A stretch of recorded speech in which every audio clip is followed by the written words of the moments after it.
palabra. Y por eso en este tiempo que vamos a abrir la Biblia, rogamos, Padre, para que tú hables a nuestra vida, hables a nuestra mente, a nuestro corazón, que podamos quitar todo aquello que nos pueda estar estorbando, todas aquellas preocupaciones o distracciones que puedan impedir el escuchar, Señor, en esta mañana lo que tú quieres mostrarnos.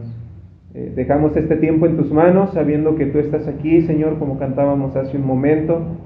Tu palabra dice, donde estén 2 o 3 congregados en mi nombre, ahí yo estoy, y reconocemos y sabemos que tú estás aquí, y tú te haces presente en cada una de nuestras vidas, Señor. Ponemos este tiempo en tus manos, te lo pedimos y rogamos en el nombre de tu amado Hijo Jesucristo, nuestro Salvador. Amén. En las doctrinas, hermanos, que encontramos en la palabra de Dios, hay una doctrina que me llama mucho la atención, ¿verdad? Que es, claro, todas y cada una de ellas son importantes, pero dentro de ellas hay una que es acerca del pecado, amarteología, ¿verdad? ¿Qué significa amarteología? Es la doctrina acerca del pecado, ¿verdad? Errar al blanco. Cuando vamos a la Escritura, nos damos cuenta que el hombre tomó la iniciativa de separarse de Dios. Tomó la iniciativa en romper esa relación con Dios. ¿Usted recuerda en el huerto? Adán y Eva están ahí. Cuando Dios los creó, tenían una comunión perfecta con Dios, ¿verdad? No había pecado en ellos. Dios los creó perfectos en santidad. ¿Y qué pasó? ¿De quién fue la iniciativa de esa separación? De Adán, de Eva, ¿verdad? Que desobedecieron al mandato que Dios les había dado. Conforme pasa la historia nos damos cuenta que incluso nosotros mismos, ¿verdad? Por voluntad propia nacemos, vamos creciendo y por voluntad propia decidimos muchas veces cortar con esa relación, al ir tras nuestros pecados, tras nuestros deseos carnales. Entonces es evidente que la iniciativa de esta ruptura de la relación con Dios viene por parte del hombre. La palabra de Dios en Romanos 3:23 dice, por cuanto todos pecaron, están destituidos de la gloria de Dios.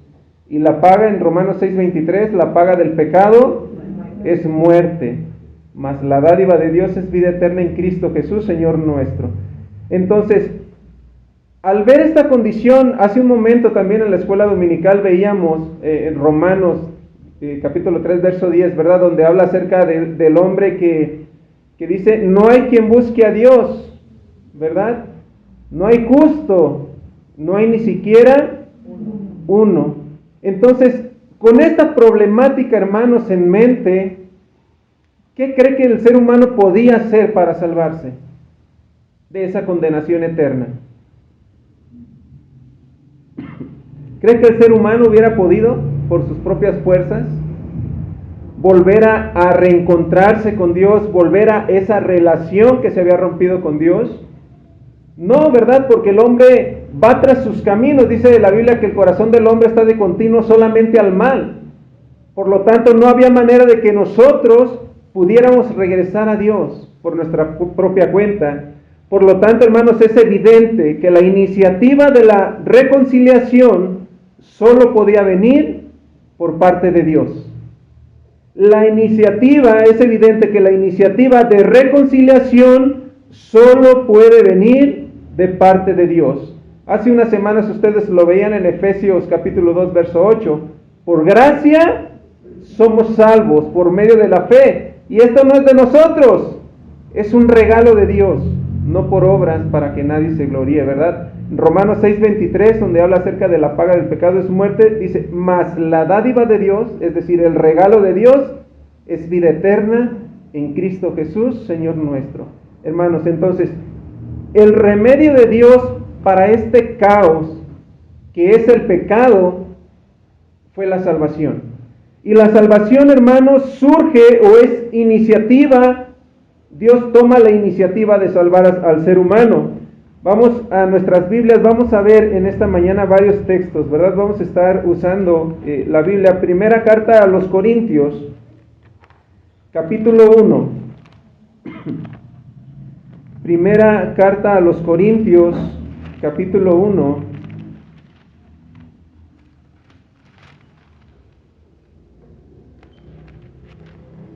El remedio de Dios para las consecuencias, ¿verdad?, del pecado, es que Dios nos ha otorgado salvación.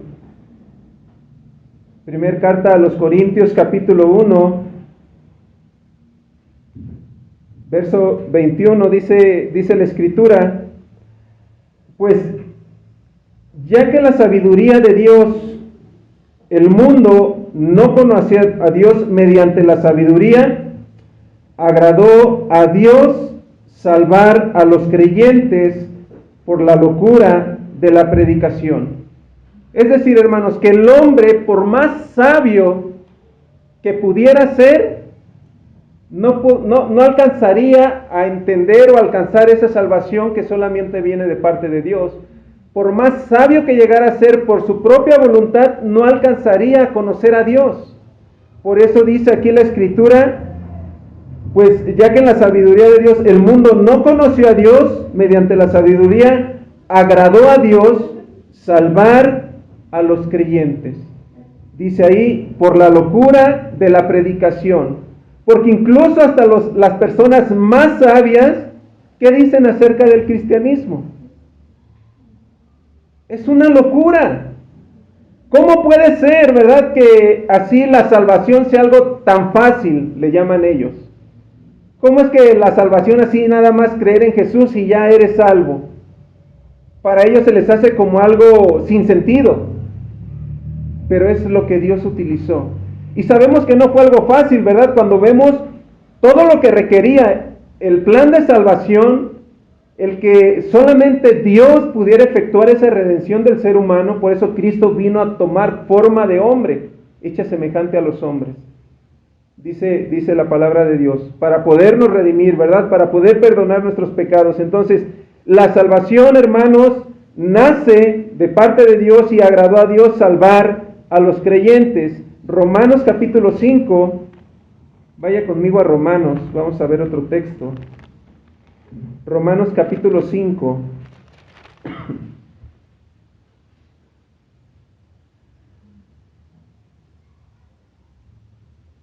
En los versos 8 y 9 dice la palabra de Dios: mas Dios muestra su amor para con nosotros, en que siendo aún pecadores, Cristo murió por nosotros, pues mucho más estando ya justificados en su sangre. ¿Por quién, hermanos? ¿Cómo dice esa parte del texto? Por Él seremos salvos de la ira. Por Él, por Dios. ¿De cuál ira, hermanos? ¿Cuál era el destino final de todo ser humano? El infierno. La ira de Dios, dice la palabra de Dios, que la ira de Dios estaba sobre todos los que no reconocen al Señor Jesucristo. Por eso dice aquí el texto que por su sangre, por Él, seremos salvos de la ira. La salvación, hermanos, es el remedio que Dios tuvo que traer para el ser humano, para que el ser humano pudiera nuevamente reencontrarse con Dios. Solamente era a través de esa salvación. La salvación pertenece a Dios, dice Apocalipsis capítulo 7, verso 10, que la salvación, vaya conmigo, Apocalipsis capítulo 7. Quien lo tenga puede ayudarme a darle lectura. Apocalipsis capítulo 7, verso 10. Y clamaban a gran voz diciendo: la salvación pertenece a nuestro Dios, que está sentado en el trono, y al Cordero. Desde el verso 9 y 10, hermano, por favor. Después de esto miré, y aquí una gran multitud, la cual nadie podía contar, de todas naciones y tribus y pueblos y lenguas, que estaban delante del trono y en la presencia del Cordero, vestidos de ropas blancas y con palmas en las manos, y clamaban a gran voz diciendo: la salvación pertenece a nuestro Dios que está sentado en el trono y al Cordero. Es sorprendente, hermano, cuando uno va al libro de Apocalipsis, la verdad que a mí me sorprende, porque lo que está escribiendo Juan es algo que él ya está viendo a futuro, ¿verdad? En los primeros capítulos habla de la revelación de Jesucristo, el mensaje a las iglesias, pero del capítulo 4 en adelante va a empezar a hablar de cosas que él ya está viendo en el futuro. Y aquí en el capítulo 7, verso 9 y 10, dice que hay una multitud ahí de toda nación, tribu, lengua, están clamando a Dios, están adorando a Dios, y dice el texto ahí, y clamaban a gran voz diciendo: la salvación pertenece a nuestro Dios que está sentado en el trono y al Cordero. De manera, hermanos, que el ser humano ahí no va a estar delante de Dios, aquel hombre que llegó por su sabiduría a alcanzar a conocer a Dios. La salvación pertenece a nuestro Dios. Es el remedio que Dios utilizó para volver a reencontrarnos con Él. La salvación. Ahora, la salvación, como le decía hace un momento, para aquellas personas que cuestionan, dicen: ¿a poco así de fácil es la salvación? Sabemos que no fue fácil, porque había algo en nosotros, hermanos. ¿Qué hay en nosotros? Incluso hoy en día seguimos teniendo algo, lo cual nos impide estar delante de Dios. El pecado, y necesitábamos que ese pecado fuera perdonado, para poder nuevamente tener esa relación con Dios. Dios no solamente como remedio a esta consecuencia del pecado, no solamente otorgó salvación, sino que también Él mismo otorga el perdón de nuestros pecados, ¿verdad? Dice Hebreos, vaya conmigo a Hebreos capítulo 9. Hebreos, hay un poquito más atrás, si está en Apocalipsis, en Hebreos capítulo 9.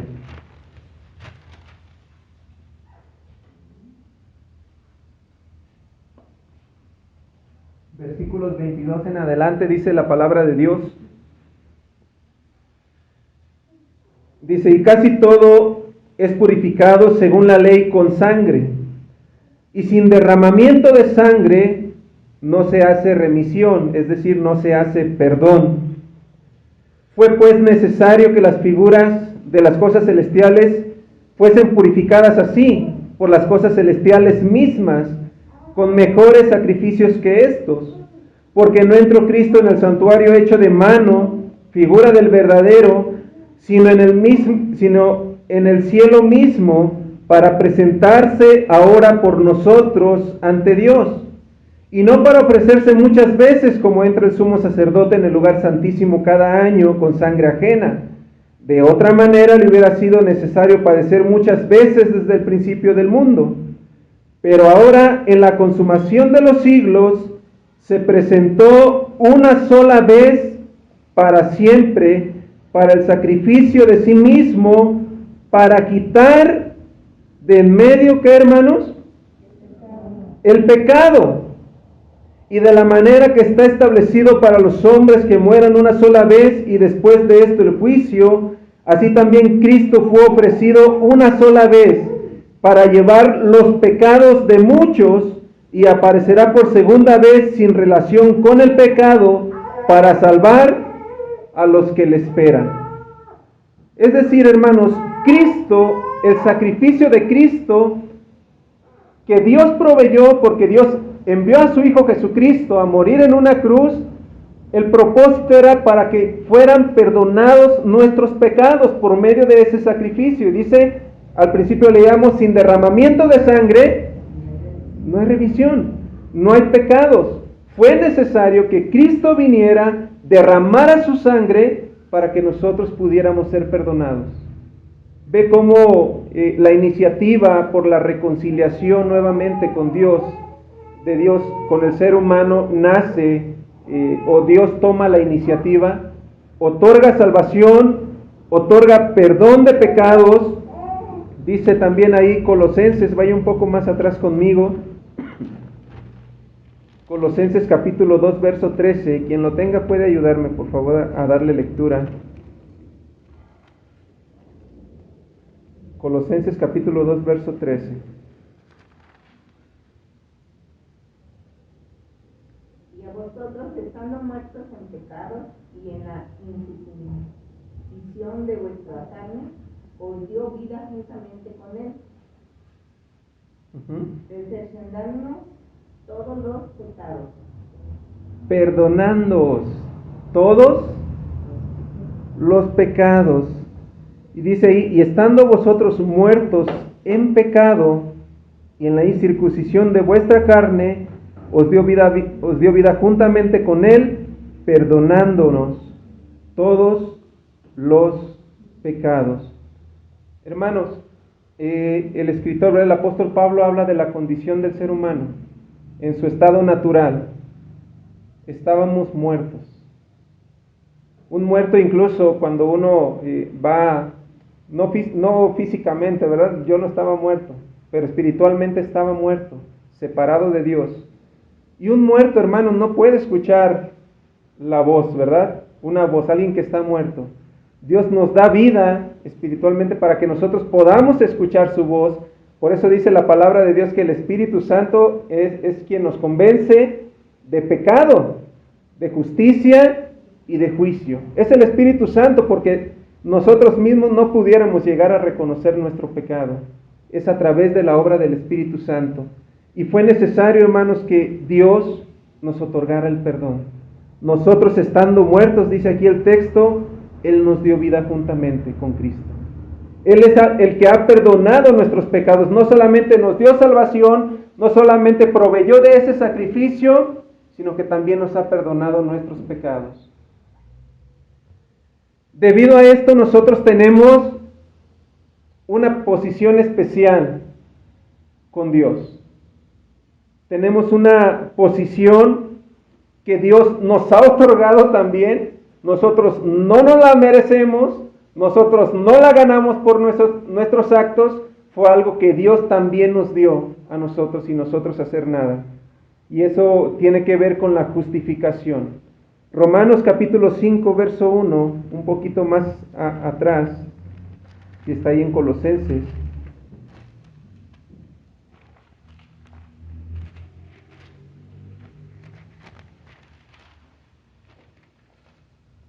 Romanos capítulo 5, verso 1.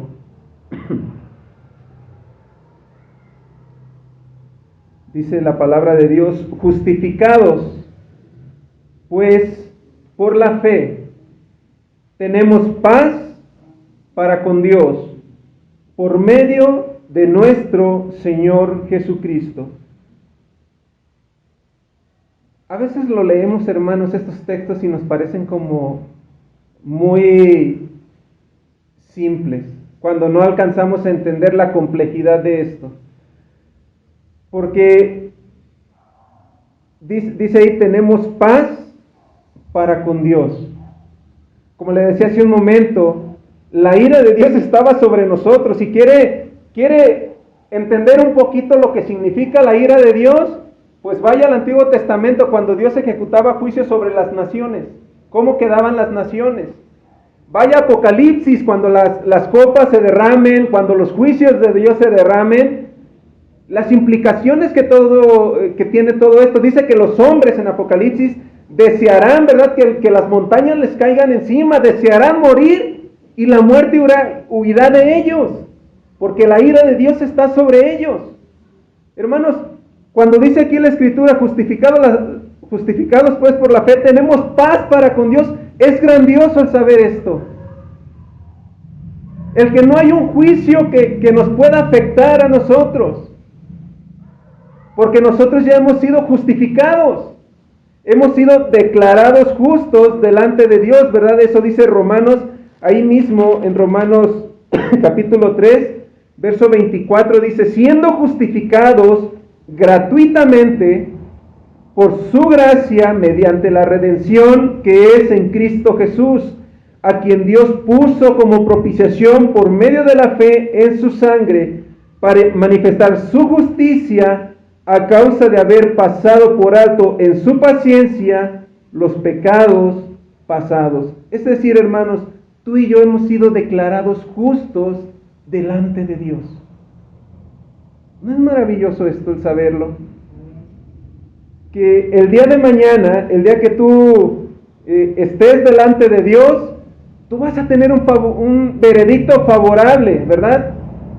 Cuando vayas delante del juez y Dios empiece a juzgar, no va a haber algo de que puedas tú ser acusado.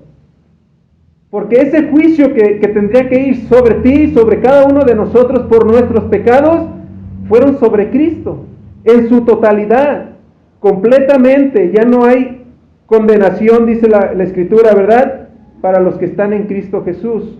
En Romanos 8:33 dice la Escritura: ¿quién acusará a los escogidos de Dios? Dios es el que justifica.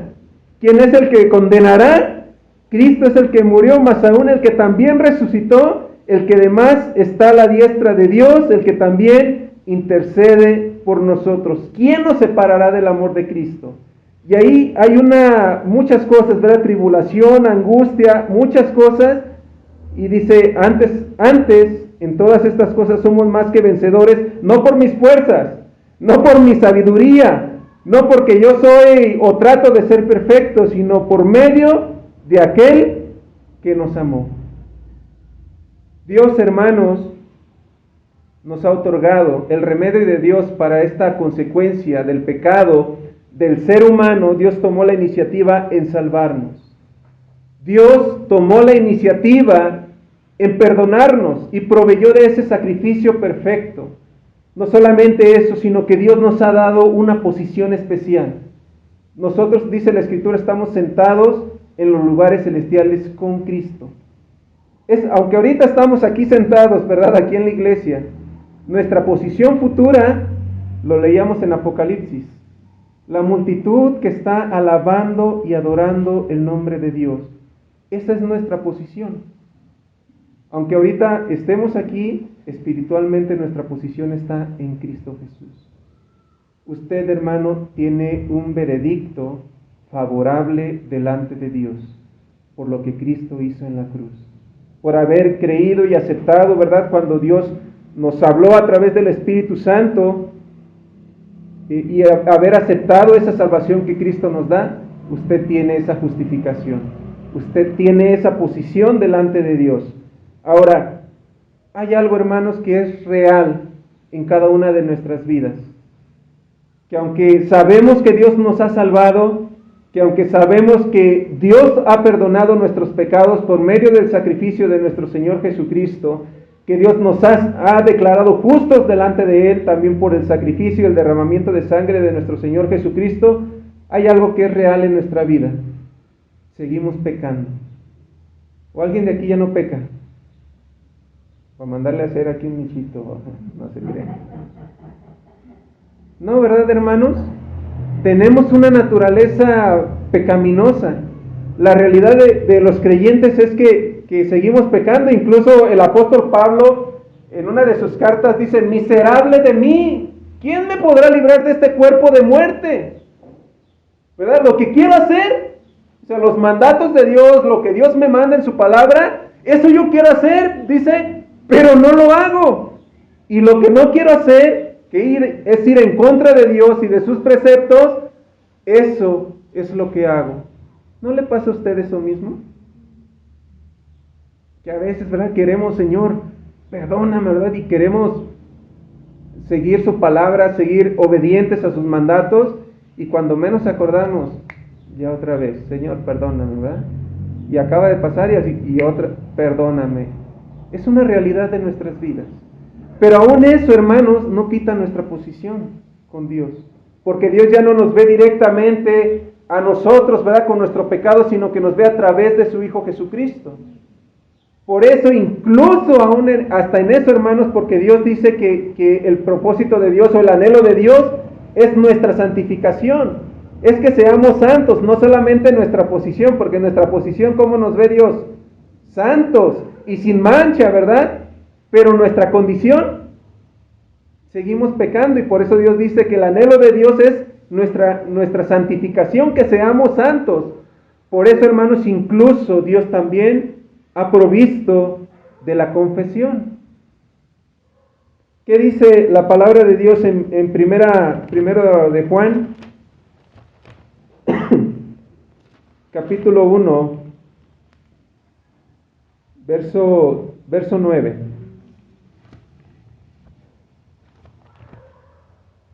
Quien la tenga puede ayudarme a darle lectura, por favor. Si confesamos nuestros pecados, Él es fiel y justo para perdonar nuestros pecados y limpiarnos de toda maldad. Dios, hermanos, también nos ha otorgado esta obra maravillosa que es el confesar nuestros pecados.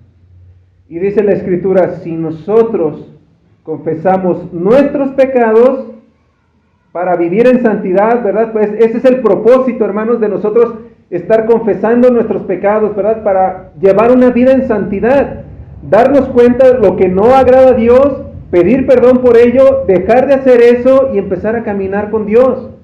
Y dice la Escritura, si nosotros confesamos nuestros pecados, Él es fiel. Y de eso no cabe duda que Dios es fiel. Dios es justo. No cabe duda que Él es justo.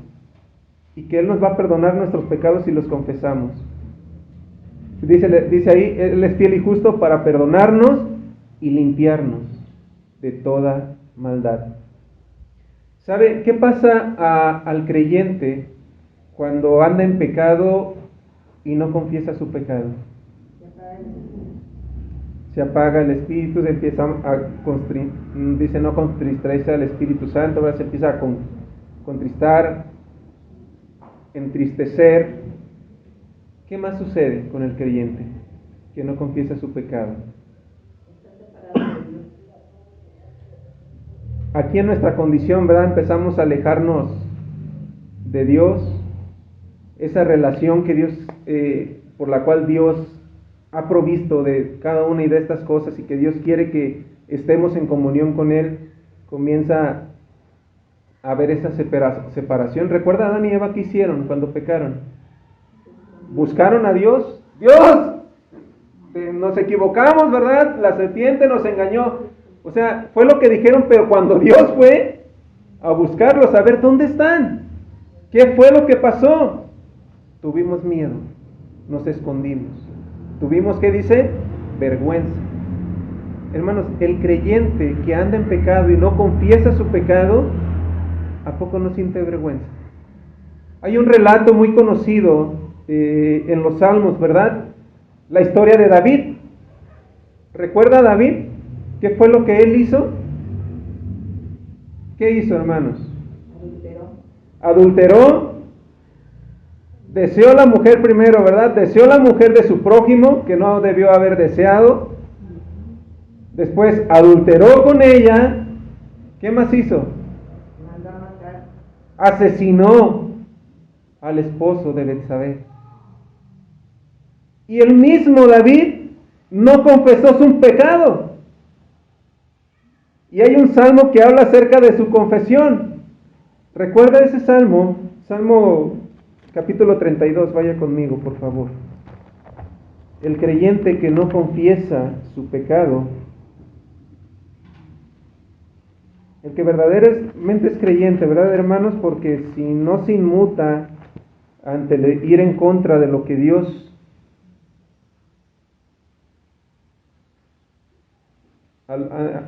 que no se inmuta y no siente nada por ir en contra de la voluntad de Dios, debería analizar verdaderamente su corazón, ¿verdad? Porque el Espíritu Santo, cuando hacemos cosas que van en contra de la voluntad de Dios, el Espíritu Santo nos redarguye, nos hace ver que estamos mal. Alguien que no siente nada y que anda pecando por la vida debería pensar verdaderamente si ha creído en su Dios. Porque vea lo que dice el Salmo. Salmo capítulo 32, el verso 3.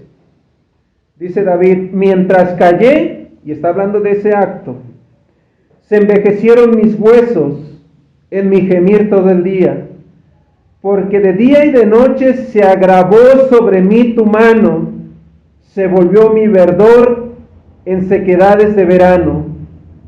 Mi pecado te declaré y no encubrí mi iniquidad. Dije, confesaré mis transgresiones a Jehová y tú perdonaste la maldad de mi pecado. Mientras callé, dice, se envejecieron mis huesos. Dice la palabra de Dios que Dios al que ama de sus hijos, ¿verdad? ¿Qué hace? Al que ama disciplina y azota a aquel que toma por hijo. No puede uno estar inmune ante el pecado, hermanos. No puede uno seguir por la vida pecando como así nomás. Por eso Dios nos ha dado el perdón, ¿verdad? Otorgado la confesión para que nosotros confesemos nuestros pecados y no nos pase lo que le pasó a David.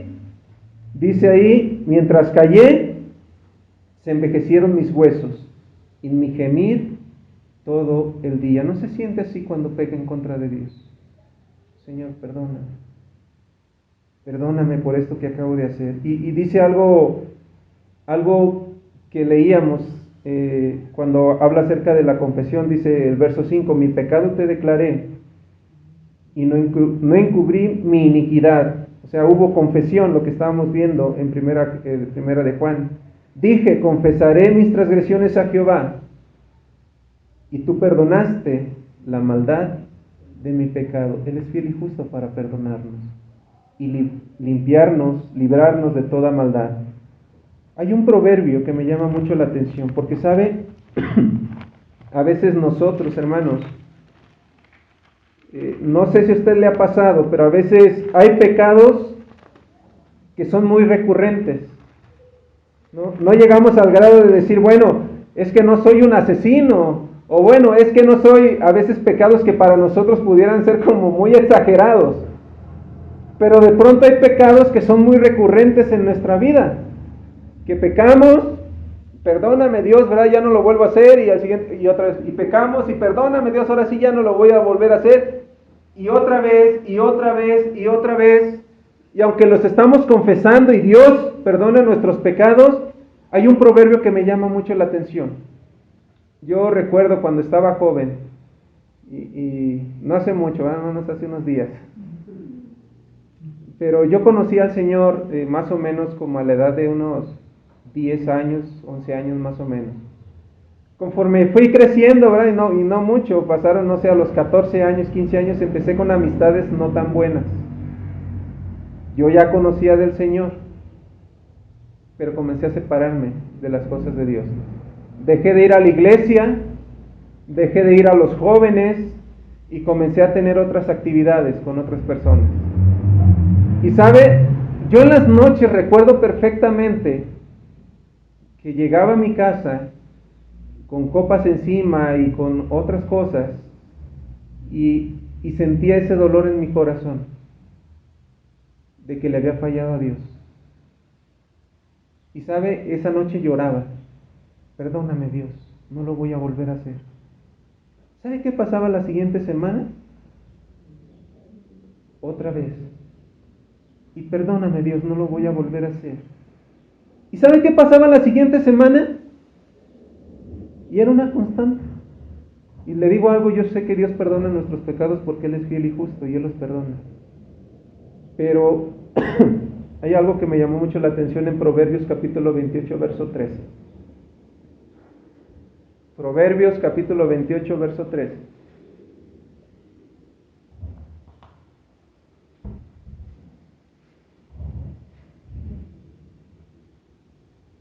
Dice la palabra de Dios. Proverbios capítulo 28, verso 13. Dice la Escritura, el que encubre sus pecados no prosperará. Era lo que le había pasado a David. Mas el que los confiesa y se aparta, ¿alcanzará qué, hermanos? Alcanzará misericordia.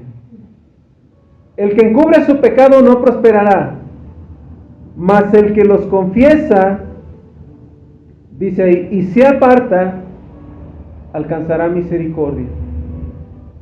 El Señor, hermanos, cuando nosotros confesamos nuestros pecados, a veces le digo, pueden ser muy recurrentes. Mientras no se aparte uno de ese lugar que lo lleva a uno a estar pecando, porque en este caso era yo juntarme con estas amistades, porque me juntaba con ellos y empezaba. Y a la siguiente semana me juntaba con ellos y otra vez, y otra vez. El Señor, hubo un momento en el que me mostró pues esta parte. Y le dije, ahora sí, Señor, perdóname. Pero no nada más le dije, perdóname. Hice algo, dejé de juntarme con ellos. Y entonces Dios empezó a transformar mi vida. Encontré la misericordia de Dios. Cuando el apóstol Pablo habla en su carta a los Corintios capítulo 11, acerca de la cena del Señor, dice casi al finalizar, cuando está hablando de la cena del Señor, dice, por tanto, pruébese cada uno a sí mismo y coma así del pan y beba de la copa, porque el que come y bebe indignamente será culpado del cuerpo y de la sangre del Señor. Por tanto, pruébese cada uno a sí mismo y coma así del pan y beba de la copa. Dice, por lo cual, un poco más adelante dice, hay muchos enfermos y debilitados entre vosotros. ¿Y muchos qué? Muchos duermen. Cuando uno anda en una vida de pecado y no se aparta de ese pecado, hermanos, Dios va a azotar a sus hijos.